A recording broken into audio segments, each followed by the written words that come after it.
the gorgeous weather we've been having, things have really been hopping at the Henry Vilas Zoo. Erin Flynn is here. Erin, the zoo's conservation education curator here, and she's brought along a horned frog. And you describe this animal as the crocodile of the frog world, basically. This is an ambush predator. He's from South American forest. Try to turn it so you can see his face.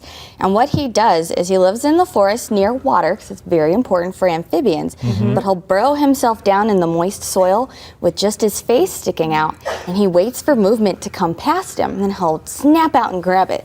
So anything up to half his body size he can eat. That can be, that could be fish, that could be other frogs, rodents, anything. So he's pretty awesome, but he's a very aggressive predator for a frog. Okay, and the horns are right above his... The horns are that little bit of skin above his eyes. So this species of horned frog has less of a horn than others, but that's part of his camouflage. So you notice that striking pattern on him? Yes. When he burrows down amongst the forest floor, he's nearly invisible, which is quite amazing. Wow.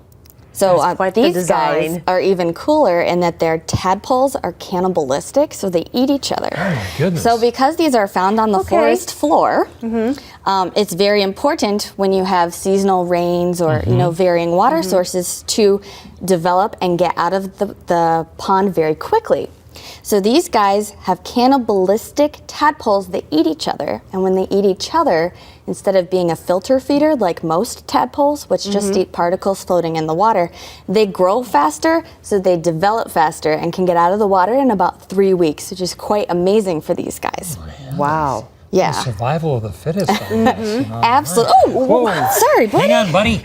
Okay. He's running. Very short. We're good. He actually... He's quick, You've seen his jumping. He's very quick. So am I. He can eat something twice his size. He's coming toward him. So amphibian means double life, and there are 3 different general kinds of amphibian. So frogs and toads are one kind, your salamanders and your newts are another, and then there's a third called a Sicilian, which is very worm-looking and very tropical and less known. So amphibian means double life, and that refers to the completely different life stages that they have. So the young ones are kind of larval. We're used to tadpoles. They all have gills, and they breathe oxygen in the water, much like fish do. I'm just going to spray him real quick to keep him nice and moist. Yep. And then the adult form has lungs and breathes air like we do, but they actually also breathe through their skin, which is pretty amazing. Oh my gosh. So because they are so sensitive to their environment, because they depend on both the water and the land, their eggs have no shell, and their thin skin that they breathe through has no feathers or fur or scales.